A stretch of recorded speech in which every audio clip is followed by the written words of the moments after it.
بسم اللہ الرحمن الرحیم۔ ہمارے ایک استاد تھے، بزرگ استاد، وہ فرماتے تھے حافظوں کو آپ دیکھیں کبھی یہ تلاوت کرتے ہیں یا پڑھتے ہیں، قرآن پڑھتے ہیں، مدرسوں میں خاص طور پر جا کر کے دیکھیں ان کے یاد کرنے کا طریقہ ہم کو کسی نے نہ بتایا اور نہ ہم نے کبھی شاگردوں کو یہ کہا کہ یوں یوں یاد کرو، یاسین والقرآن الحکیم، یہ کیا ہے جھومنا؟ نہ ہم کو کبھی کسی استاد نے سکھایا تھا کہ جھوم جھوم کے پڑھنا چاہیے، نہ ہم نے کبھی کسی سے کہا، لیکن جاؤ کسی بھی مدرسے میں یہ بتایا نہیں جاتا ہے جھوم جھوم کر کے یاد کر، وہ خود ہی جھومتے رہتے ہیں۔ آپ اپنے گھر کا بچہ لا کر ہمارے مدرسے میں بٹھاؤ، 4 دن کے بعد وہ جھومنا نہ شروع کرے تو مجھ سے پوچھو، تو وہ جھومنے لگے گا، یاسین والقرآن الحکیم انک لمن المرسلین۔ یہ منڈی ہلتی کیوں ہے؟ یہ شیک کیوں ہو رہا ہے؟ یہ پوری باڈی کیوں ہلتی ہے؟ اس کے متعلق ہمارے ایک بزرگ استاد ہیں، انہوں نے فرمایا تھا کہ جب قرآن کی پہلی آیتیں اتری تھی غار حرا میں، پہلی آیتیں اقرا سے لے کر علم الانسان ما لم یعلم تک، تو یہ 5 آیتیں جب اتری تھی تو میرے آقا کی پوری باڈی ہل گئی تھی، نبی پاک صلی اللہ تعالیٰ علیہ وسلم جھوم گئے تھے۔ ان آیتوں کا بوجھ تھا یا یہ اس امانت کا اثر تھا کہ حضور پاک صلی اللہ تعالیٰ علیہ وسلم ہلتے رہے، حرکت کرتے رہے۔ وہ ہمارے استاد فرماتے ہیں اس حرکت کا اثر آج تک ہے، جو بھی قرآن یاد کرتا ہے خود ہی حرکت کرنے لگتا ہے، وہ اثر آج تک موجود ہے۔ جو بھی قرآن پاک آج یاد کرتا ہے وہ اسے بتانے کی ضرورت نہیں، خود ہی ہلتا رہتا ہے۔ یہ قرآن پاک۔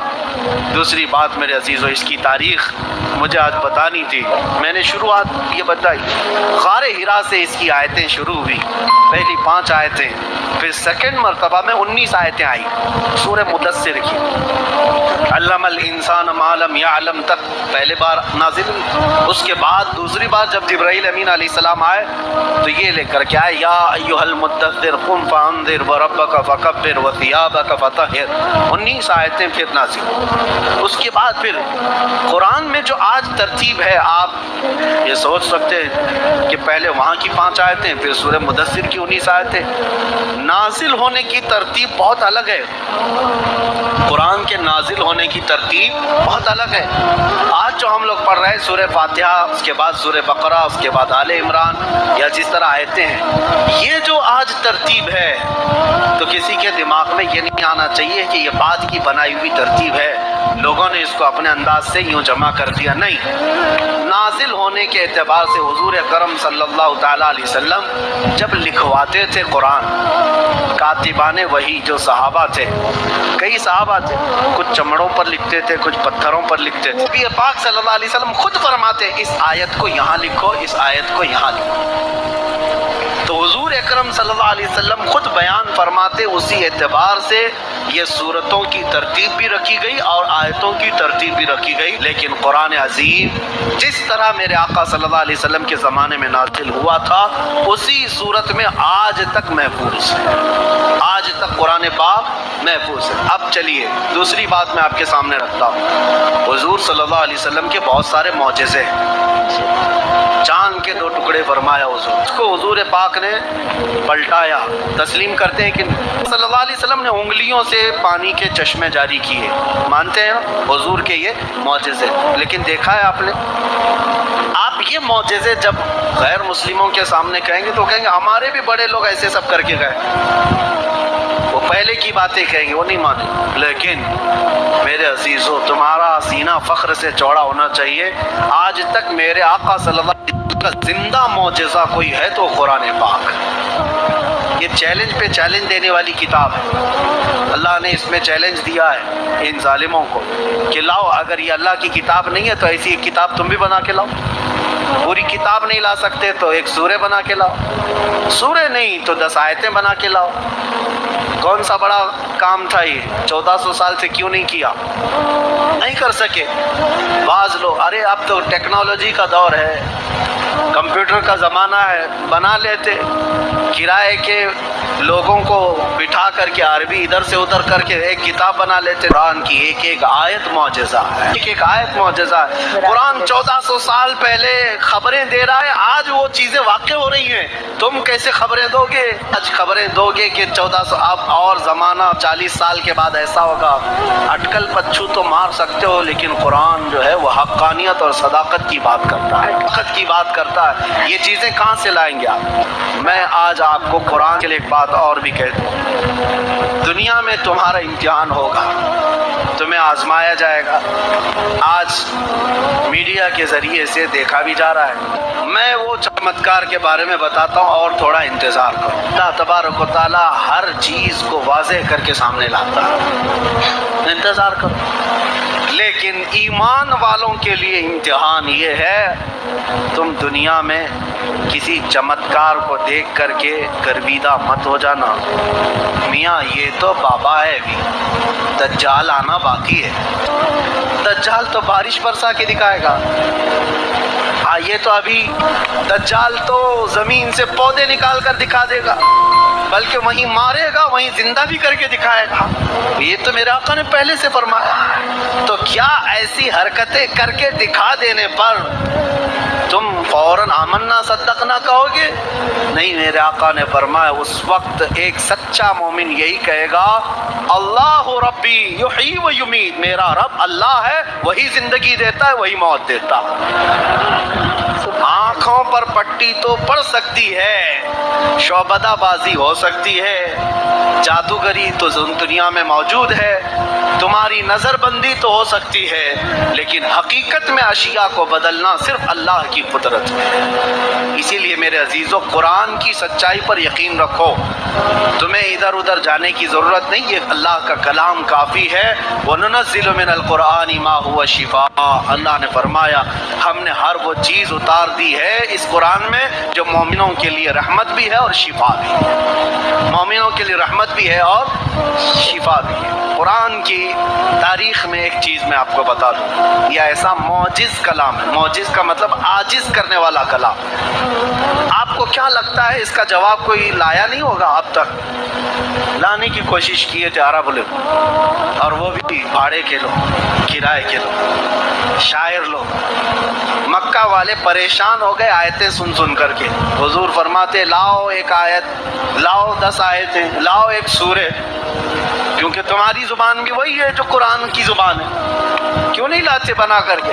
ان کی طاقت نہیں ہوئی تو یمن کے، شام کے، جگہ جگہ کے جو بڑے بڑے فصیح و بلیغ شاعر تھے ان کو لے کے آئے، کہا کہ جتنے پیسے چاہیے لے لو، یہ قرآن کا جواب لکھ کر کے لاؤ۔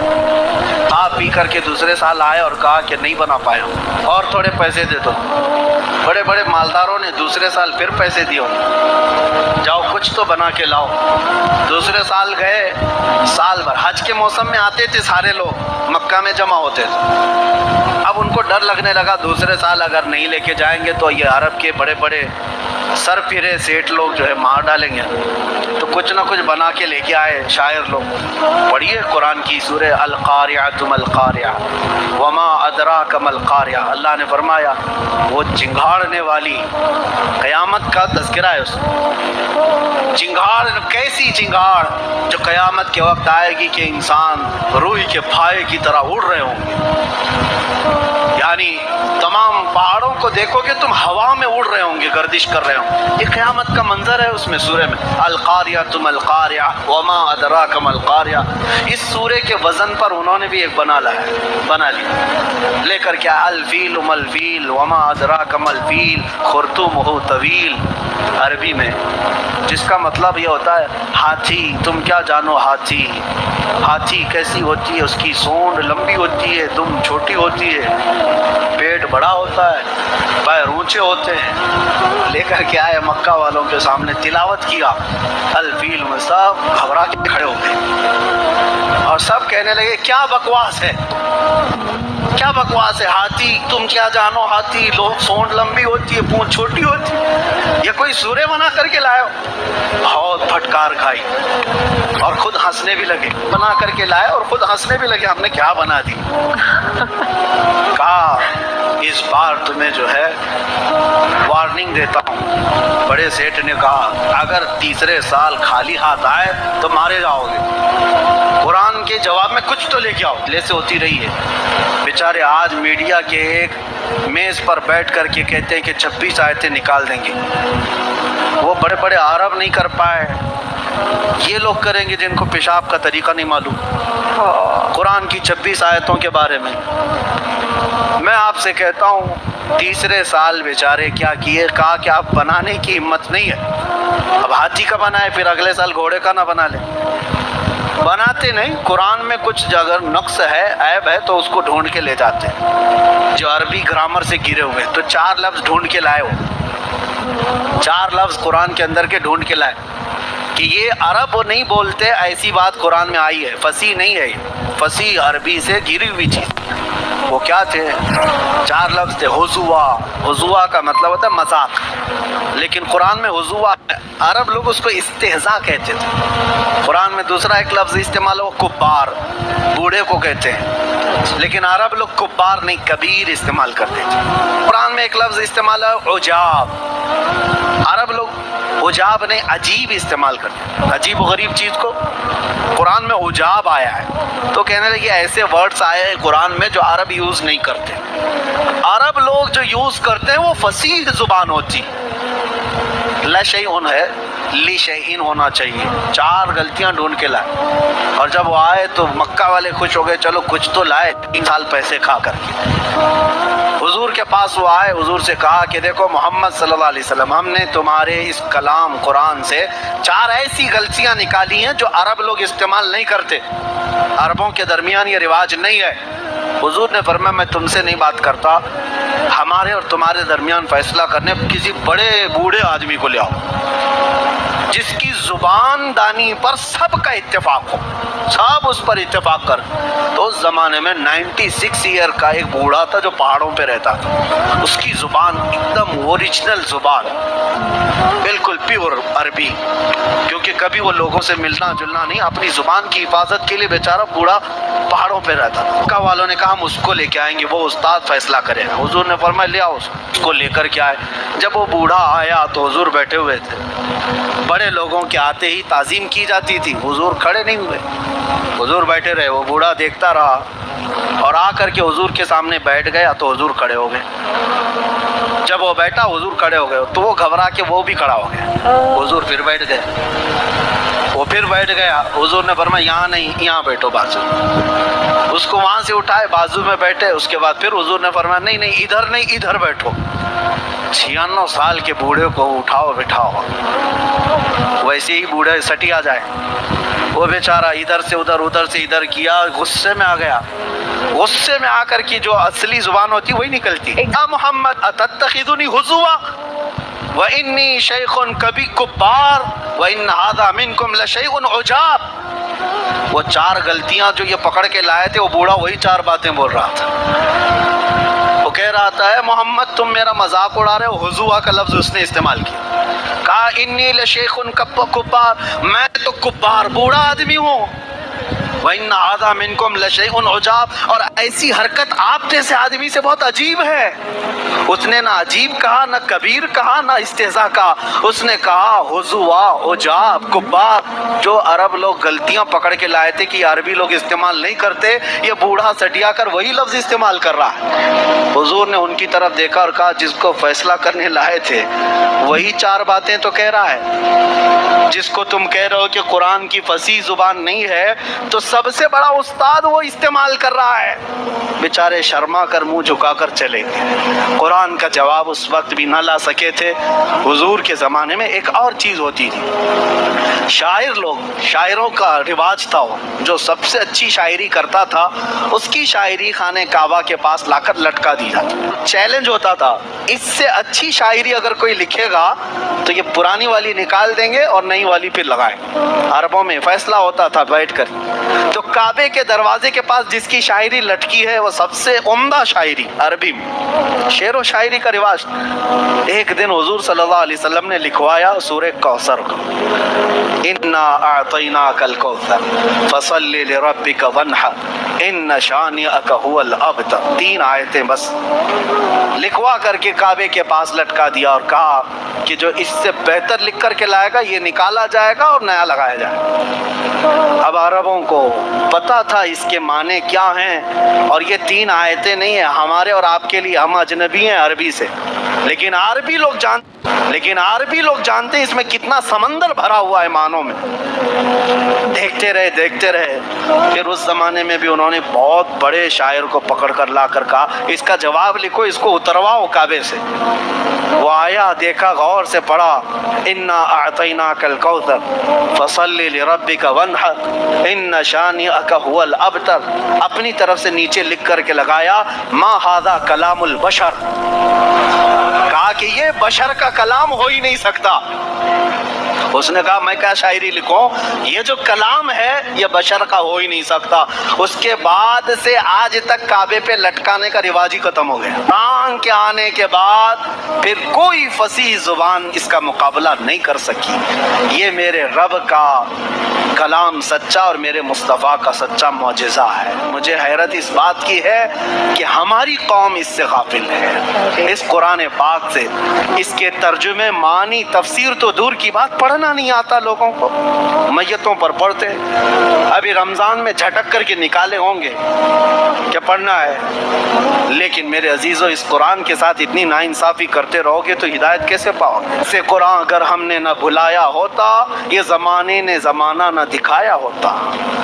وہ زمانے میں معزز تھے مسلمان ہو کر، آج ہم خار ہوئے تاریک قرآن ہو کر.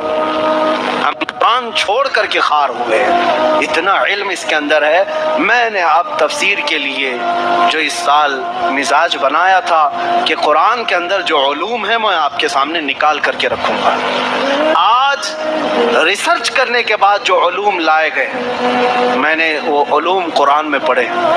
نام اگرچہ الگ الگ دیے ہوں. میڈیکل سائنس کی کتنی تھیوریاں میں قرآن سے آپ کو نکال کر بتاؤں. ایمبریالوجی جس کو کہا جاتا ہے، بچے کے پیدا ہونے کا سارا علم، ایمبریالوجی، یہ پورا قرآن نے اس زمانے میں بتایا ہے جب نہ سونوگرافی کی مشین تھی، نہ ایکسرا تھا، نہ سی ٹی اسکین، کچھ نہیں. ماں کے پیٹ میں بچہ کیسے کیسے پلتا ہے، وہ ہو بہو وہی الفاظ آج میڈیکل سائنس میں موجود ہیں. یہ قرآن کے اندر وہ علوم موجود ہیں. اور علم نباتات جس کو کہتے ہیں بوٹانی، آرکیالوجی، آسٹرونومی، آسٹرالوجی، یہ الگ الگ علوم آج پیدا کی گئے. آسٹرالوجی والے زمین کے ماہرین، فلکیات کے ماہرین زمین کے اندر کے خزانے کھوج رہے ہیں اور قرآن نے وہ سب اس میں بتایا ہے. آسٹرونومی، ستاروں کا علم رکھنے والے بہت سارے ماہرین ہیں، سائنٹسٹ ہیں. وہ اب کے زمانے میں کھوج کر کے نکال رہے ہیں کہ ستارے کتنے بڑے ہیں، یہ کتنی طاقت کے ہوتے ہیں، ان کی عمر کتنی ہوتی ہے اور یہ کب جا کر کے کہاں ختم ہوتے ہیں. بلیک ہولز کیا ہیں؟ ایک بہت بڑا علاقہ ہے بلیک ہول جہاں ستارے اپنی عمر بتا کر کے جا کر اس میں ختم ہو جاتے ہیں، ٹوٹ جاتے ہیں، فنا ہو جاتے ہیں. یہ تارے جو دکھ رہے ہیں، سائنس اس بات کا شاہد ہے. آج انہوں نے اپنے آلہ جات سے یہ تحقیق کر کے نکالا ہے کہ یہ ساری چیزیں ہیں، بلیک ہولز ہیں. اور 1400 سال پہلے کون آسمان پر گیا؟ کون سے راکٹ گئے، کون سے جیٹ گئے، کون سے طیارے گئے؟ نہیں. ستاروں کے علم کے لیے کون سی مشین تھی؟ لیکن مصطفیٰ کی زبان سے یہ الفاظ نکل رہے ہیں، لا اقسم بمواقع النجوم. اللہ فرماتا قسم ہے رب تعالیٰ کو ان جگہوں کی جہاں ستارے جا کر ٹوٹ جاتے ہیں. یہ قرآن میں موجود ہے. بلیک ہولز کو آج تم نکال رہے ہو. ریڈ سی کے اندر موجود چیزیں اور اٹلانٹک اوشین کے اندر موجود وہ ڈارک سپیس جہاں سورج کی روشنی نہیں پڑتی، قرآن کے 18ویں پارے سورہ نور میں موجود ہے. جبکہ رسول پاک صلی اللہ تعالیٰ علیہ وسلم کبھی اپنی زندگی میں سمندر کا سفر نہیں فرمایا، لیکن سمندر کی باریکیاں حضور کی زبان سے اللہ بیان فرما رہا ہے. یہ قرآن کے علوم میں آپ کے سامنے رکھنا چاہوں گا انشاءاللہ. وجہ یہ ہے میرے عزیزوں، قرآن کو اتنا زیادہ تم ناانصافی کے ساتھ چھوڑ دیو، اس لیے ذلت اور خاری اٹھانی ہے. قرآن پڑھنا سیکھو، اور کوئی مشکل کتاب نہیں، بہت آسان کتاب، یاد کرنے کے لیے بھی آسان ہے، پڑھنے کے لیے بھی آسان ہے. آپ کو میں بتاؤں میرے گھر میں موجود ہے، 4.5 مہینے میں مکمل حفظ قرآن کیا. اگر اللہ چاہے تو سینے میں اتنی جلدی یہ قرآن کو اتارتا ہے. ویڈیو کیسی لگی کمنٹ کر کے ضرور بتائیں. ویڈیو کو لائک اور شیئر کریں. ہمارے چینل کو سبسکرائب کریں.